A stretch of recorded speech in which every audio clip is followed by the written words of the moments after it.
World quantum day సందర్భంగా భారతదేశ చరిత్రలో ఒక కీలక ఘట్టానికి ఆంధ్రప్రదేశ్ వేదికగా మారింది. అమరావతి క్వాంటమ్ వ్యాలీలో ఎస్ఆర్ఎం యూనివర్సిటీ మేధా టవర్స్ లో 2 వేరు క్వాంటమ్ కంప్యూటర్ టెస్ట్ బెడ్స్ ను సీఎం చంద్రబాబు నాయుడు ప్రారంభించారు. అమరావతి కేంద్రంగా ఈ క్వాంటమ్ రెఫరెన్స్ ఫెసిలిటీతో టెక్ వరల్డ్ లో హిస్టరీ తిరగరాయడానికి చంద్రబాబు నాయుడు నాంది పలికారు. గన్నవరంలోని మేధా టవర్స్ తో పాటు క్యాపిటల్ సిటీలోను ఎస్ఆర్ఎం యూనివర్సిటీ క్యాంపస్ లో 1S 1Q పేరిట 2 వేరు క్వాంటమ్ టెస్టింగ్ రెఫరెన్స్ ఫెసిలిటీలను ఏర్పాటు చేయడం ద్వారా భారత్ లోనే క్వాంటమ్ టెస్ట్ రెఫరెన్స్ ఫెసిలిటీ ఉన్న ఫస్ట్ స్టేట్ గా ఏపీ నిలవనుంది. ఇది మాత్రమే కాదు, భారత్ లో ఈ క్వాంటమ్ రెఫరెన్స్ టెస్ట్ ఫెసిలిటీతో క్వాంటమ్ కంప్యూటర్ హార్డ్వేర్ ను టెస్ట్ చేసి సర్టిఫై చేసే కెపాసిటీ అమరావతి క్వాంటమ్ వ్యాలీకి రాను. మేధా టవర్స్ లో క్యూబిటెక్ కంపెనీ ఎస్ఆర్ఎం యూనివర్సిటీలో ఏర్పాటు చేస్తున్న ఈ క్వాంటమ్ రెఫరెన్స్ ఫెసిలిటీ టెస్ట్ బెడ్లు క్వాంటమ్ హార్డ్వేర్ తయారీలో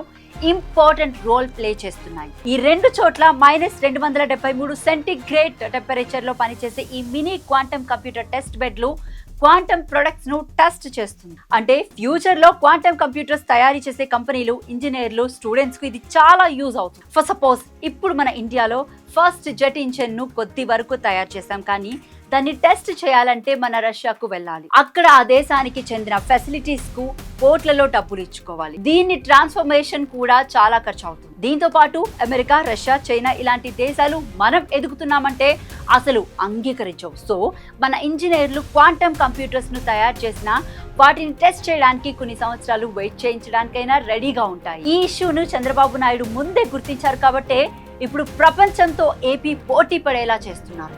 అమరావతిలో ప్రస్తుతం ఏర్పాటు చేస్తున్న ఈ 2 క్వాంటమ్ రెఫరెన్స్ ఫెసిలిటీలోనూ పూర్తిగా మేడ్ ఇన్ ఇండియా కంప్యూటర్స్ నే ఉపయోగించనున్నారు.